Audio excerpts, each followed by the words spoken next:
All right, Chris, are you ready for your 10 questions? Yes, I'm ready. Let's do this.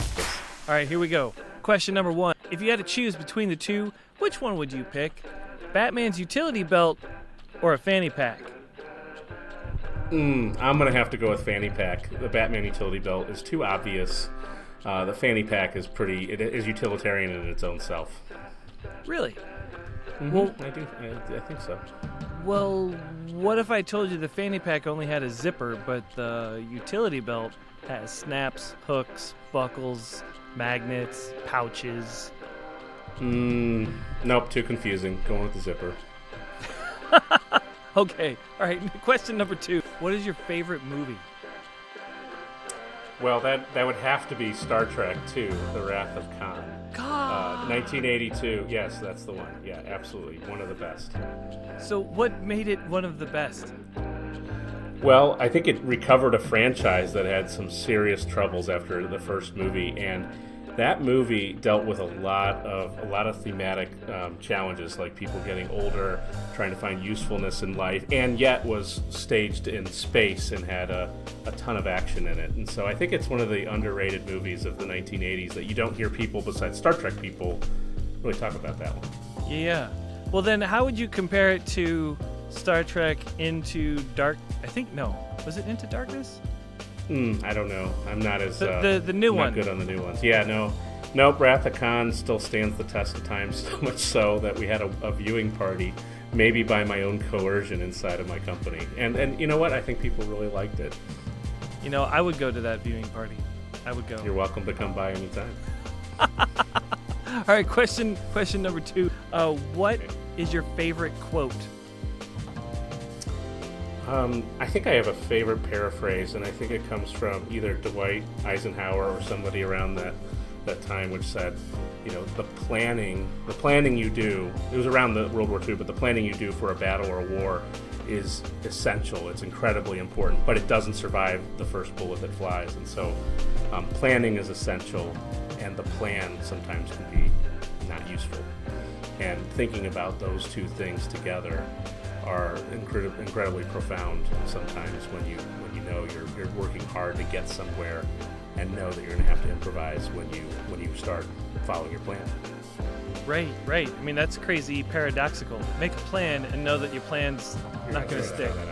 We just talked about this with my son today because the plan was to take him to the bus.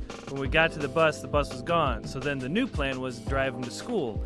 And so as we missed it, I said, son, this is another one of those dad inspirational, motivational speeches. Look, your life, you will make up plan A, but rarely will you actually execute plan A because you'll be down on plan L or R. Yeah. And it happens all the time in software. You make the plan for what you want to make, and my goodness, you discover all the things and surprises that you didn't realize about your business or your organization. You have to adjust. If you stay dogmatically attached to that plan, you end up building something like not very useful. Absolutely. Here we go. Question number 3. What was the best advice you have ever received?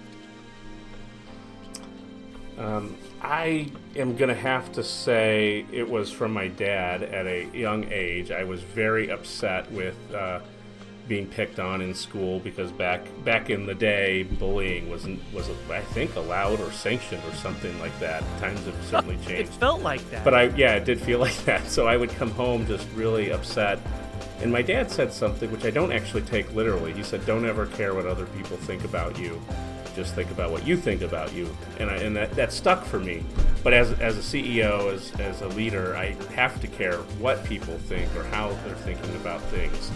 But I don't let it consume me. And it's probably one of the things that helped me, figure out how to put some things in boxes so that I can function and move forward as a leader and as a person and as a dad and all those things. And that's something I can personally relate to as a performer. To a certain extent, I can't care what the audience thinks because I'm standing in front of hundreds of people at a time or thousands of people at a time, and everybody's got their own thoughts, and that can be incredibly overwhelming. And yet, I still need to care what they think so that I deliver a product that meets the expectations of my client.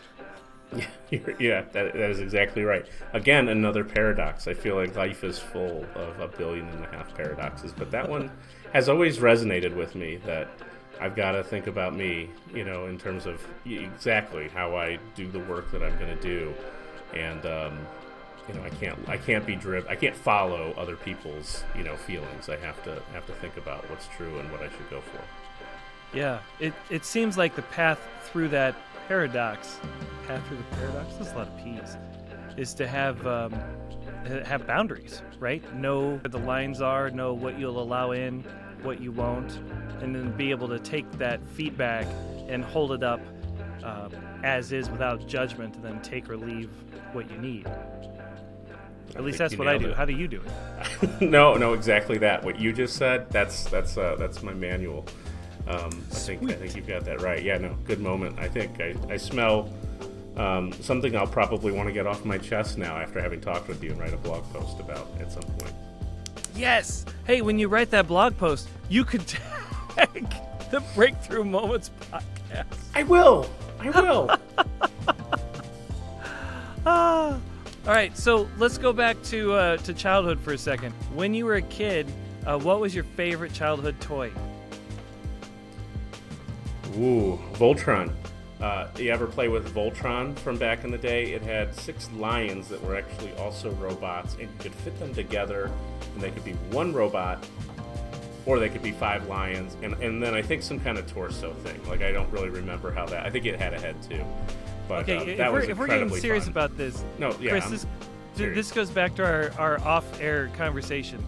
I got the Voltron Lego set for my birthday a couple years ago when that came out. I'm very familiar with Voltron and the 5 Lions. Yes, and there now is a reboot on Netflix, which I haven't really gotten into at all, but I kind of want to watch the old animation from the 1980s. I feel like they had something really there, and okay, maybe you might be right. I find with a lot of things that I watched from back in my childhood, they do not hold up quite well.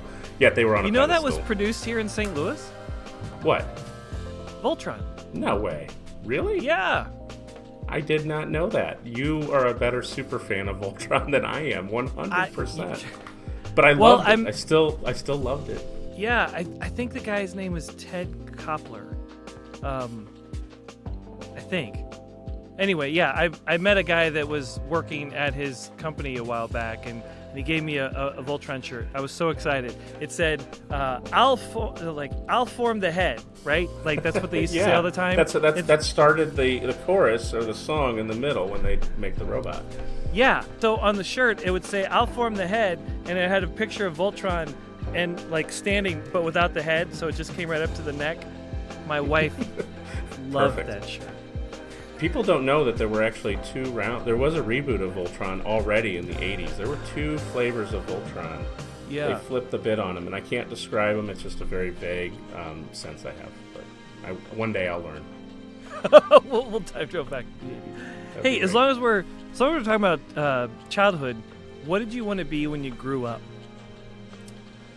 I think it definitely changed a lot. I really thought I would want to be a banker. And for some reason, I was really attracted to just having everything organized, and you can stack things up, and that tactile, stacking up of change, and it had a place and everything in its place. I was just like, that was just so cool for me. I don't know that I understand like investment banking back then or Goldman Sachs. Like, that wasn't in my head. I just for the record, but which are all good things happening out in the world. But I was just excited about the bank aspect. They had these tubes. They would send things, and I thought that would be a fun job. I wasn't thinking about salary or compensation or any of that. Yeah, it's interesting that's how you viewed it, and that's what got you really excited as a kid. And now you're in software, essentially building stuff. I found a way to scratch that itch about organizing. Finding a way to synthesize and organize the world around me, and that's what I think I went into computer science earlier on in my career. And it was about striving for, I think the human brain wants to take analog data and put them in discrete buckets and categorize. We love to categorize things as people, and this was my way of scratching that itch. I think. That's awesome. Question 6. What brings you joy? Well, I would say one of the things, and this is going to sound a little bit cheesy, but my youngest daughter right now, this is one of the things that brings me joy. When you can get this kid laughing or smiling, there's nothing else going on around in the world. And I say that because this kid has such a, I would say, spicy personality. She's never met a stranger she didn't dislike. And so when you get her, when you really get to know her and she opens up, it's like, just this little moment. You go, yeah, okay. I mean, maybe it's some achievement inside just to have produced that, but it's just a lot of fun. And so that one right now is something that I find pretty exciting. And I get to play computer games with my bigger kids, and we just have a ton of fun. And it's great to kind of put work stuff away for a little bit and just kind of have some time. That's awesome. That is my joy. Well, what brings you dread? The flip it. Ooh, that's a tough one. I don't know. I'm pretty good at pushing through the dread. Well, just boredom. because you feel Boredom. dread. No. Boredom. I got it. It's boredom. One of the things and you may have had this too in your career, Jeff, is there are these little moments in your work life where you just get exposed to some new idea or some set of ideas, and I don't know if you feel this, like your brain just starts popping, like, oh, but what about this? I could connect this, I could do all that. It's kind of like this unknown territory. Boredom for me is doing the same thing over and over again. So maybe if I could put a picture on it, it would be like The Truman Show or Groundhog Day. I work as hard as I can to stay away from those places. Right. Oh man, I'm struggling to come up with a quote from The Truman Show. It's right there. Like I got the smile. I think he said like good morning, good afternoon, good night. Like it was kind of like a greeting or something like that. He had on Right. repetition. I think there's no feeling or authenticity about it. It was just like the route thing you said to greet a neighbor that had worked and lived in a house that looked just like yours, and everything was very the same. Yeah.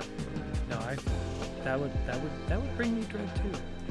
Question 9. Here it comes.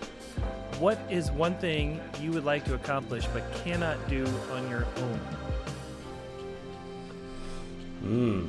Well, I think one of the biggest things that I'm going through right now is growing.